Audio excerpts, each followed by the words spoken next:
Okay, this is the first of two lectures in intelligence.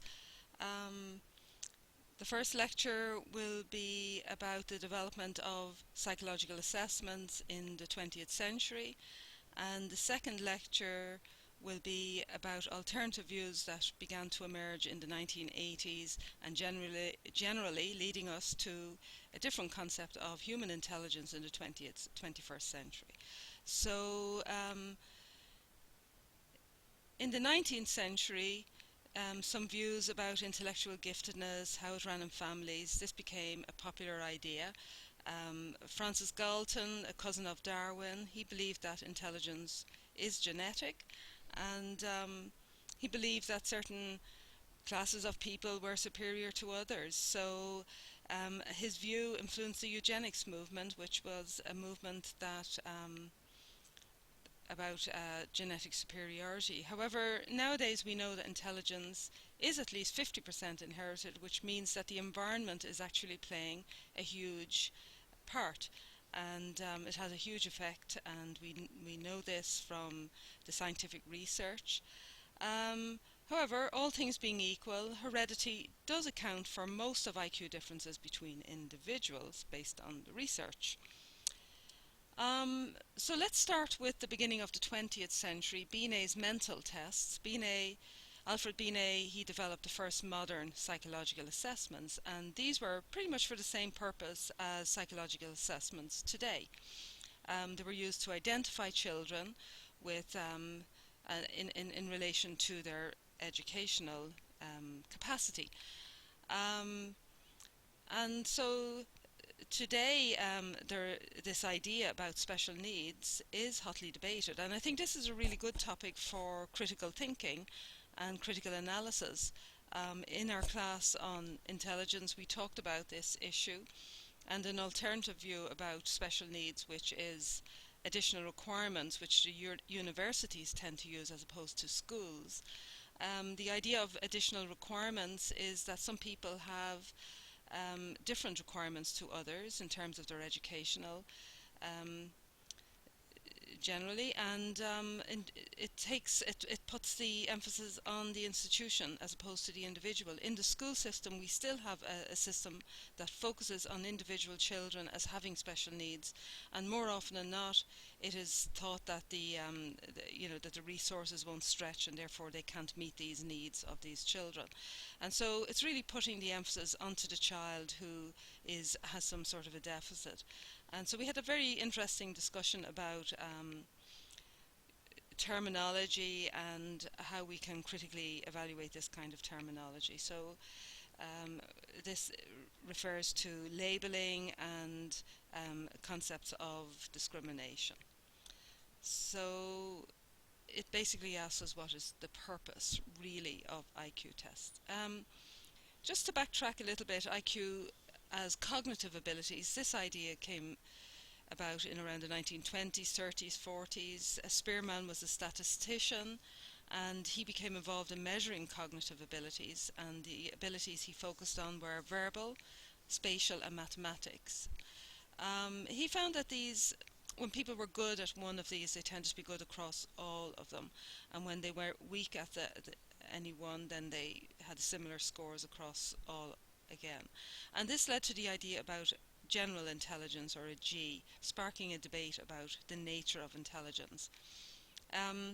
Today we know that there are many different genes and cognitive systems involved in IQ, this which we call IQ, what is measured.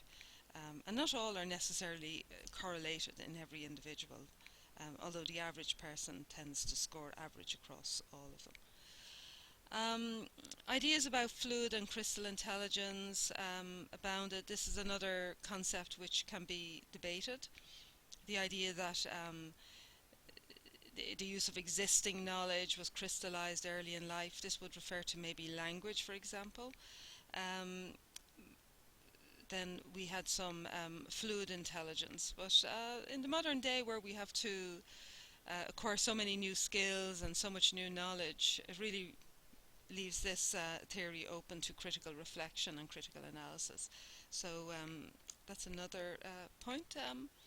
Then Thurstone, in the early 20th century, he rejected the idea of G in favour of seven primary mental abilities, and these were verbal, perceptual speed, numerical reasoning, rote memory, word fluency, spatial ability, and inductive reasoning.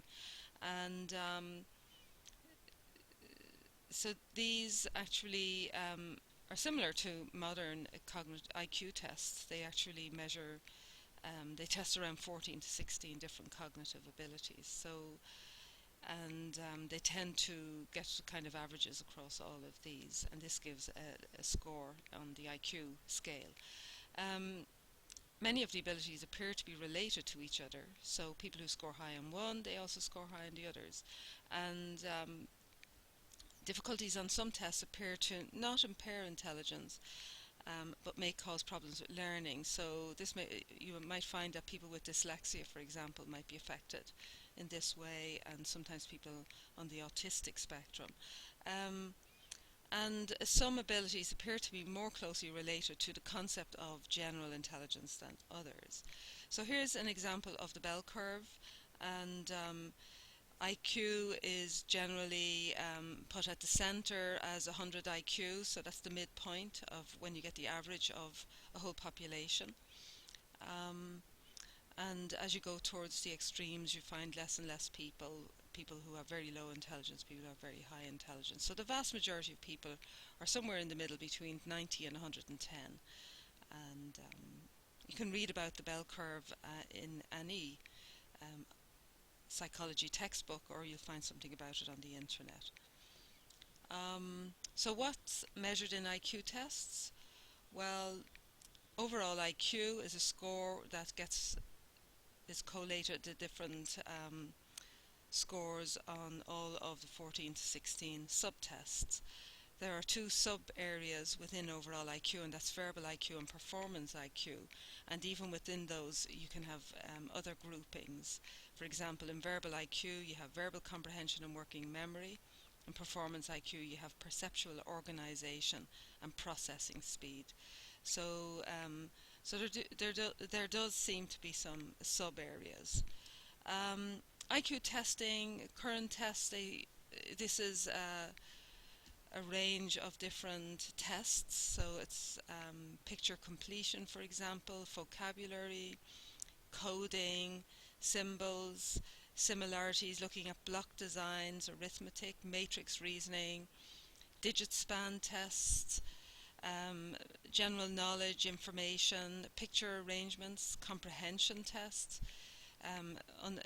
understanding symbols and sequencing letters and numbers, and assembling pictures like jigsaw puzzles and so on. So there's lots of different tests in one psychological assessment. And also a psychological assessment, a one-on-one psychological assessment, which is usually requested for a child who has maybe some difficulties with learning. You also have observation as a qualitative dimension of the assessment. So this would involve such things as the language, the child's ability to use language, the attitude and appearance of the child, their ability to concentrate and pay attention, their visual, auditory, motor problems, other general observations. The signs of neglect, of course, will be issues in some situations. So the psychologist would make a sort of a qualitative analysis of the child, while at the same time measuring the various scores on the different tests. There are other IQ tests that are often distributed to a group in a classroom situation, like the Drumcondra test, for example. And so all of the children take the test at the same time. So they're maybe less detailed, but they do give an overall score for each child. The usefulness and value of these kind of general tests, they are considered to show whether or not the child is meeting some minimum standards, and whether the child has any special needs. But also they can be controversial, and I think they can be open to some critical analysis on the basis that the services are often not available to children, and sometimes a child might need some different alternative approaches in learning, and so there often are very few options available one way or the other. So, question arises: can IQ increase? Well, first of all, looking at individuals, IQ tests tend to be stable across a lifetime. So, if whatever your IQ is when you're young tends to be stay the same throughout your life, although there are some exceptions to this rule.